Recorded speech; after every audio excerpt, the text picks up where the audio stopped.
हरे कृष्णा। कुछ अवसर भगवान ने दिया है, थोड़े से भक्ति मिला है, जो और कुछ मन कर रहा है कुछ कथा सुनाने का भगवान के इस संसार में, जिनके संसार है उनके बारे में कुछ बताने का बड़ा आनंद आता है मुझे आप तक पहुंचाने तक। तो ये बहुत सुंदर कथा है। कथा ये है, एक बापदेव के नाम से लड़का था, बापदेव, उसका नाम ही बापदेव है। एक लड़का था, एक गांव के अंदर एक लड़का था, पुराने जमाने में था। तो पढ़ाई करता था, स्कूल में जाकर के वो पढ़ाई कुछ याद नहीं रखता था, वो ढंग अच्छा पढ़ाई नहीं करता था। तो स्कूल के अंदर सब साथ वाले क्लास वाले सारे बच्चे आगे ऊपर क्लास, परीक्षा के बाद ऊपर क्लास चले जाते हैं, वो वहीं को वहीं रह जाता है। इसी तरीके से करते करते 2-4 क्लास में ही मतलब पूरे गांव वाले पास करके चले गए। सारे गांव वाले उसको जानते थे कि हाँ सबके क्लास में वो पढ़ा हुआ है, वो तो सब पास करके चले जाते थे, ये वो फेल हो करके उसी क्लास में रहता था। तो एक बार क्या हुआ, स्कूल के अंदर विचार मीटिंग बैठा, मीटिंग हो रहा था। मीटिंग में ये उन्होंने विचार किए शिक्षकों ने, तो उन्होंने सोचा कि इस लड़के को रखेंगे हम स्कूल में, स्कूल बदनाम हो जाएगा, क्योंकि ये पढ़ाई नहीं करता, पास ही नहीं करता, तो इस तरीके से हम रखेंगे तो हमारी स्कूल का नाम खराब होगा, तो इसको निकालना ही पड़ेगा। तो ये क्या करते हैं उस बापदेव लड़के को, तो 8वीं क्लास तक लास्ट ही था, पूरा स्कूल ही गाँव पढ़ के चले गए, वो पास नहीं कर पा रहा था। तो उसको स्कूल से जो लिविंग सर्टिफिकेट देकर के उसको निकाल देते हैं। जब उसको बुला करके लिविंग सर्टिफिकेट देते हैं, उसको निकाल के बोलते हैं कल से आने की जरूरत नहीं है, वो बड़ा दुख होता है, उसको देख करके सोचता है इसको ले करके जाऊंगा, घर पे क्या बोलूंगा, क्या मुंह दिखाऊंगा, घर पे डांट पड़ेगी। और इस तरीके से जा करके एक पेड़ के नीचे चलते चलते खड़ा हो जाता, सोचता रहता उसको पकड़ के, मेरे को क्यों याद नहीं रहता, मेरे पढ़ाई क्यों नहीं होती है, मेरे से दुख करता बोल करके मैं क्यों नहीं आगे बढ़ पाता हूँ। बैठे बैठे वहाँ पेड़ के नीचे उस देख करके उसको बोलता रहता है। देखने के बाद एक सामने एक कुआं होता था, गाँव के लोग वहां से पानी लेते थे, उसका नजर वहां पड़ता है कुआं के ऊपर। उस जमाने में, पुराने जमाने में कुआं में बाल्टी के अंदर रस्सी बांध करके यूं पानी निकाला करते थे। तो वो जो पानी निकालते, ये चरखी वगैरह हुआ ना, वो तो बाद में हुआ है, तो लेकिन रस्सी में से जब पानी निकालते हैं तो कुएं के चारों तरफ जो पत्थर से लगी हुई जो प्लास्टर वो रखी थी, रस्सी से यूं लगा के जब खींचते हैं, तो उसने देखा रस्सी जब खींचते हैं, रस्सी के बार बार वहाँ रगड़ से वो क्या होता है, पत्थर भी घिस जाती है। उसने एक नजर देखा, क्या देखा कि रस्सी से जब हम खींचते हैं पानी का बाल्टी, तो वो घिसता हुआ आता है, वो पत्थर से घिसते घिसते जब वो पत्थर पिघल सकता है, पत्थर घिस करके पत्थर दाग होकर के टूट सकती है, तो पत्थर की जैसा मेरा दिमाग तो नहीं है। मैं जब बार बार, इसका मतलब ये है जब मैं बार बार अभ्यास करूंगा तो मेरा जरूर मेरे को याद आएगा। तो इस तरीके से वो सोचते सोचते घर नहीं जाता, घूमता हुआ ऐसे बिखरता हुआ रहता है। लेकिन ये देखता है, देख करके सोचता मैं अब क्या करूं। किसी गुरु महाराज की नजर पड़ता है इस बच्चे के ऊपर, तो उन्होंने भगवत गीता उसके हाथ में दे देते, उसके हाथ में भगवत गीता दे देते हैं। वो कुछ ही दिनों में ऐसा उसका दिमाग पलटता है, ऐसा उसके खटकता है स्कूल निकालने के बाद, और वो दूर से देखता है कि पत्थर को भी रस्सी से भी पत्थर घिस जाती है। तो वो भगवत गीता हाथ में आने के बाद वो भगवत गीता को ऐसा रट लेता है, 700 श्लोक वो एकदम तूफान की तरफ बोलने लग गया। जिसने गुरु महाराज ने उसको दिए थे पढ़ने के लिए, तो वापस उनके पास जाता है, तो गुरु महाराज उससे पूछते हैं कि ये पढ़ लिया, तो हैरान होते हैं, पूछते हैं, पूरा एकदम तूफान की तरफ बोलता है। तो फिर उसको आगे की किताब देते हैं, भागवत का किताब पकड़ा देते हैं, भागवत का किताब देते हैं, कहते हैं कि आप लो, इसके बाद आप इसको पढ़ो। वो फिर भागवत चालू कर देता है।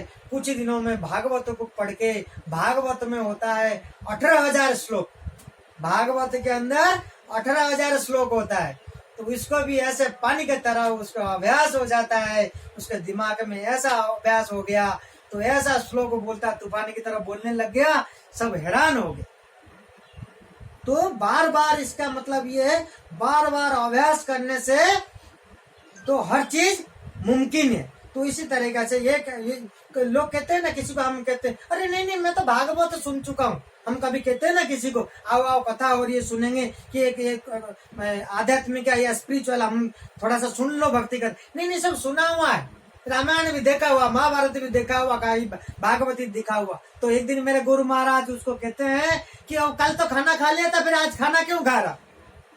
जब कल खाना खा लिया था आज खाना खा रहे हो, कि उसी तरीके से जब कल भागवत पढ़ लिया था तो आज भागवत क्यों नहीं पढ़ना है?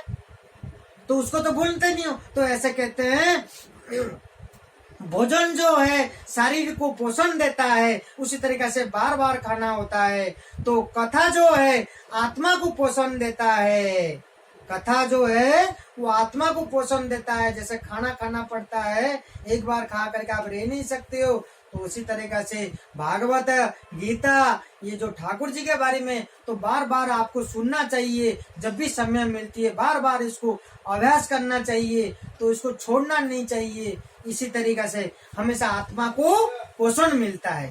तो क्या होता है, वो पूरा रट लेता है, भागवत को पूरा रट भी लेता है। एक बार क्या होता, पुराने जमाने में आपको ध्यान हो, हिंदुस्तान के अंदर मुगलों की राज था, मुगलों ने हिंदुस्तान को शासन करते थे। उस टाइम क्या होता था, उनके ईंधन की वजह से उनका इतना कोप माया था, तो हमारी देश के अंदर जितना भी पुराण और पुराण ये सब गीता भागवत जितना भी था, उन्होंने सब आग लगा के जला दिए थे। ये सत्य घटना है, उन्होंने आग लगा के सब कुछ जला दिया था उन्होंने, मुगलों ने।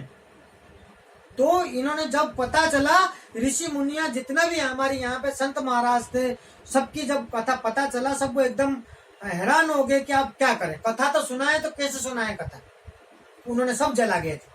तो क्या किया जाए? तो किसी ने उसी टाइम में आकर के कहा, बहुत चिंता था, ये चिंतित थे सारे के सारे, बहुत एकदम विचित्र समस्या था।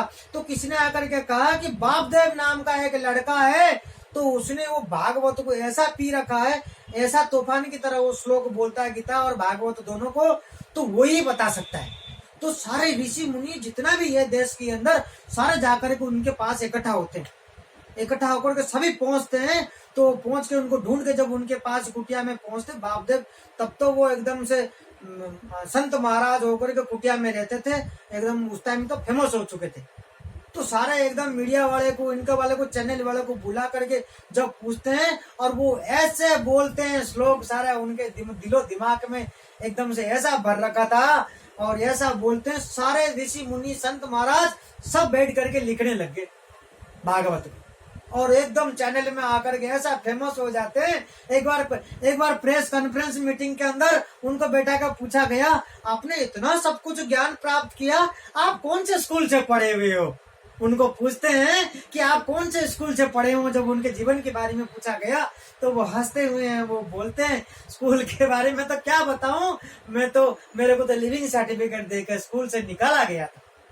इस तरीका से वो बताते हैं।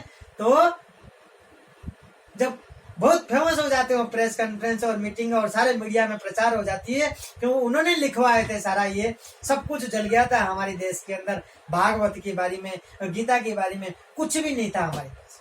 तो वो सुनाते हैं, ये सारे ऋषि मुनियों ने सब लिख करके उसके बाद हमारे को प्राप्त हुए सब चीजें। तो इसी तरीका से बाप देव जो थे, वो उनका कथा इसी तरीका से था, उन्होंने इसी तरीका से भागवत को फिर जीवित कर दिए थे। उन्होंने इसी भगवान की कथा को इस संसार में फिर सबके पास इसी तरीका से प्राप्त हुए हैं।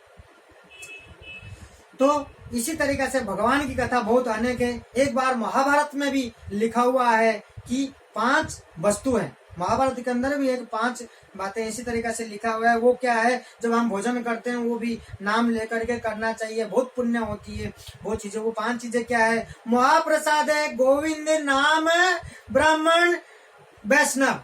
महाप्रसाद है, गोविंद नाम, ब्राह्मणी और वैष्णव है। तो इसी तरीके से ये 5 नाम होती है। तो इन 5 नाम में बहुत कुछ है, ये नाम लेकर के हम करते हैं। हम तो जब प्रसाद दिखता, जब खाने के दिखता, हमको तो जल्दी मचती है कैसे लेकर के ठूस ले। तो कौन भगवान को याद करके, मंत्र पढ़ के भगवान को याद करके प्रसाद ग्रहण करना चाहिए हमेशा। जो प्रसाद होती है, प्रसाद इसी तरीके से ग्रहण करने चाहिए, तो बहुत अच्छा होता है। तो उसमें क्या है, श्लोक पुण्य बातन, राजन, श्लोक पुण्यवतम राजन, हे राजन जिसका पुण्य बहुत कम है। इसी तरीका से बताएंगे महाभारत के अंदर, विश्वासु विश्वासु न अब जायते, क्या मतलब है, उसका कभी विश्वास हो नहीं सकता। इसी तरीका से तो हमेशा इन चीजों को याद करके अपने को करना चाहिए, भोजन ग्रहण करना चाहिए। ये भगवान की कथा है। इसी तरीका से भगवान की अनेक अनेक कथा है। भगवान कृष्ण की हमेशा भक्ति करनी चाहिए, हमेशा उनके बारे में जानना चाहिए, तभी अपने को इस संसार के अंदर अच्छे से और खुशीमय आनंदमय जीवन हमारी कटे। तो हमेशा याद रखनी चाहिए। हरे कृष्ण।